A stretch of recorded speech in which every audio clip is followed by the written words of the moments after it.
So this is part 4 of the off-road comparison between Grenadier, LC300 Patrol and Defender, and in it we're going to be testing ground clearance by driving the vehicles up a steep rutted climb. Now if you haven't seen the 3 previous parts, then please do so, particularly part 1 where I explain what the vehicles actually are.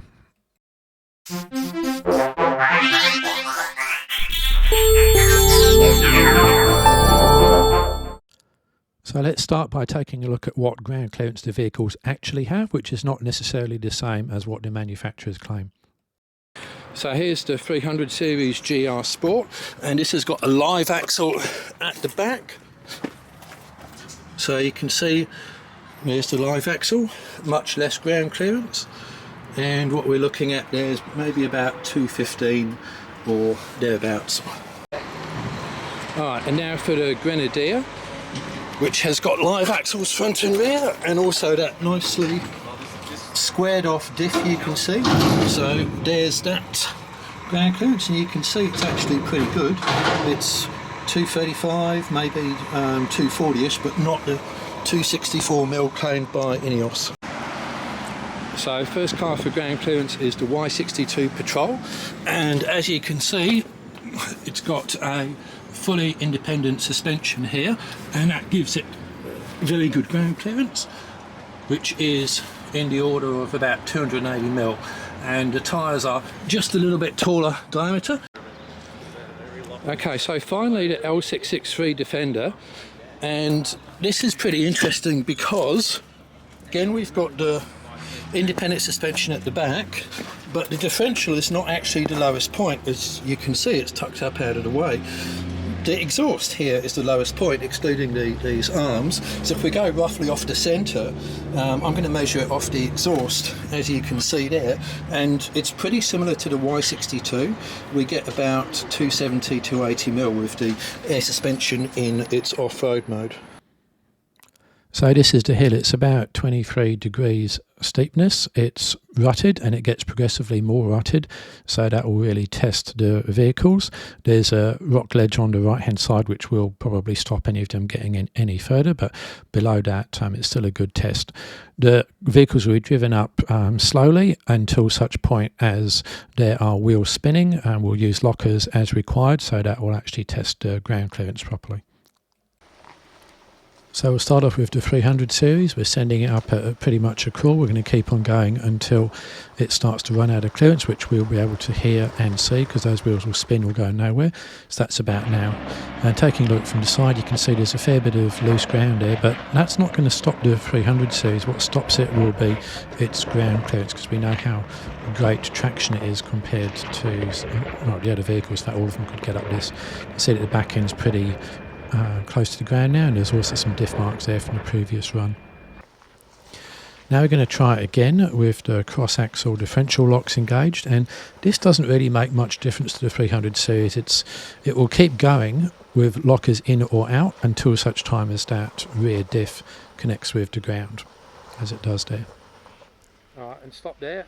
Now it's time for the Grenadier, and this time we've got the lockers out, and that doesn't run out of clearance initially, it runs out of traction, so we give it another go and then gets a bit further up, and then this time, well, let's take a look at it from the side again. You can see it running out of traction right there, so it's not out of clearance, that's a traction issue. So wake up the traction control and it moves on, and then that's when we start to run out of clearance. Now the difference with the lockers is apparent, so this time we've got both axle lockers in, and we'll just get through that previous section nice and easy, but again it too runs out of clearance. It does get further than the 300 series though, as you'd expect from the greater ground clearance. And here's a side view with the lockers, and you can see absolutely no wheel spin at all. It keeps going up, and then yep, it too is out of clearance. So a view from the side, then you can see the traction difference with the lockers makes a huge difference with them in, much easier to get up that sort of terrain, no turning required. And from the front you can see it makes a difference as well. The car's able to drag itself up just that little bit further with the lockers, and it also does it easier, but ultimately still runs out of clearance. Now we've got the Defender, which is of course fully independent suspension. You saw that from the front there, and it's got much greater ground clearance. We can't forced the rear EDIF, or aka semi-locker, completely off, but as we've seen, that doesn't really make much of a difference, so we crawled it up and that gets the furthest of all, as you would expect, given the fact it's got greater ground clearance than either the Grenadier or the 300. And here's a look at the track. You can see the diff marks there. That might make it a bit easier for subsequent vehicles, but I don't think that's really a factor. We did run them in order of ground clearance. So here's the Defender crawling up. Also helpful, all vehicles are pretty much the same track, which is kind of similar to the width. We don't have a Jimny or a Unimog here. And you can see it gets significantly further than the other vehicles. Now we've got the Patrol. And let's see how that gets on. This time we're running it without its rear locker in. And you can see how far that gets. Stop there. And here it now has its rear locker in, and again it doesn't really make any difference to how far it gets. It's more sort of how it gets there. Once you run out of ground clearance, you very quickly start to go nowhere unless you use a lot of momentum. And here it is from the side. You can see it's just getting way further than certainly the Grenadier and the 300. Now let's take a look at all four vehicles starting from the same point and ascending the hill. So here they all go with various states of enthusiasm, but the speed doesn't really matter that much. It's not going to make huge amounts of difference to where they all end up stopped. And I've frozen each one at the point where they stop, and you can see Patrol wins, then Defender, then Grenadier, then Land Cruiser in exactly order of ground clearance. Right, now let's take a look underneath the vehicles as they have come to a stop, and you can see here for starters that witness mark with the diffs. Two different vehicles have made those marks, slightly different runs. You can move underneath there, hard to see, but the spare wheel's almost touching the ground, if not touching it, and certainly the rear diff is hung up, and that's why that 300 series is going absolutely no further. Now we're taking a look at the Grenadier, and it doesn't have a rear spare tyre. It's nicely out of the way, but look at that diff. That is well and truly sunk in. So even with slightly greater ground clearance, that's the limiting factor for the Grenadier in this instance. But the departure angle is working well for it. Wasn't working quite so well in the 300 series. That might have run out of departure angle quickly if it hadn't run out of ground clearance already. Now this is not from the same hill, but I'm showing it because it's relevant. And actually look at the front. That steering dampener has in fact hit the ground. Lucky that was only earth and not a rock.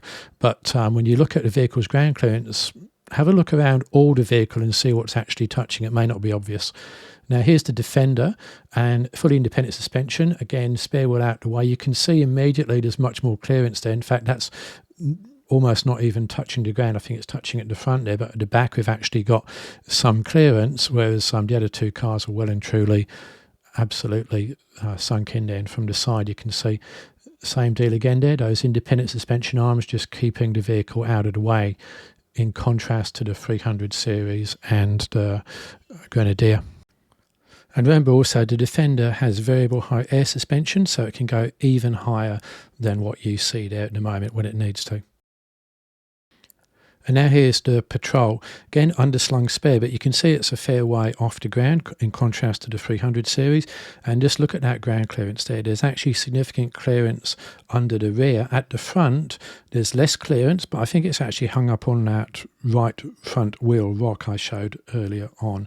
And there's no variable height air suspension here, but certainly that independent suspension at the back is doing a great job of keeping things up out of the way. So let's take a look at the front of the Patrol, and you can see that it's less clearance than at the back, but there still is clearance. It still isn't touching anything. I think it's the right front wheel that has run up against that ledge, which I'll show you guys in a moment. And that's what has stopped progress there. So impressive performance from the big Nissan. So what we saw there was a test of ground clearance. So parts of the vehicle, probably differentials in most cases, but sometimes the chassis or whatever, started to drag on the ground. And we know that because we can look at track forensics here and sort of see, we can see literally some things dragging on the ground. Now on a track like this, as soon as something drags on the ground, you've got a problem because it's fairly steep, the traction's not that great, you need rubber on the ground only and nothing else at all.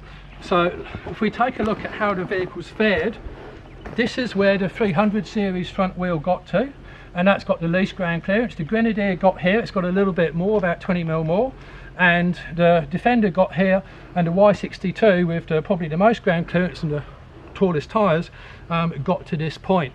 So the independent suspension vehicles actually did a little bit better on this, purely due to ground clearance and nothing else.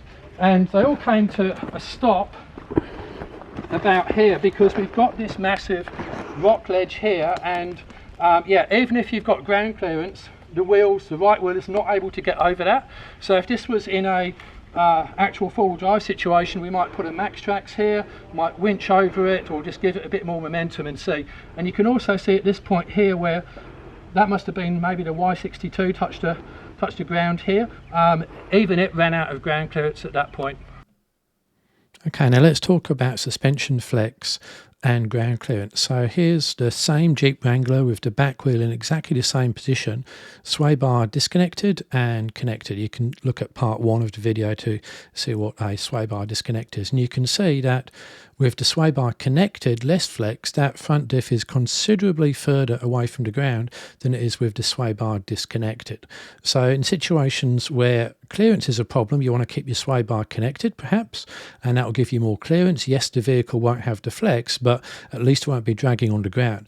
Now where ground clearance isn't a problem but traction is, you want to disconnect your sway bar so the vehicle's got all 4 wheels on the ground and it's more stable. So don't be thinking that disconnecting your sway bar is always something you want to do off-road. It is situation dependent. So here's what we learned. First, you cannot trust the car maker ground clearance vehicle figures because they might well be quoting something different from reality. Secondly, as soon as the tyres touch, you tend to stop. Ground clearance is really, really important along with approach and departure angles. Any form of scraping in marginal conditions, and that's no more progress. Now, cross-axle lockers don't make a huge amount of difference in many cases where clearance is the issue. It will tend to get you quicker to the point of no progress, maybe just a bit beyond, but that's probably about it. Independent suspension definitely has an advantage in these sort of conditions because it's simply just more clearance. And finally, lots of suspension flex is often a very good thing off-road, keeps the vehicle stable, but it can reduce ground clearance, so be careful with whether or not you put your sway bar in or out for off-road use. So I hope you found that video useful. If you've got any questions, please drop them in the comments, and thank you for watching.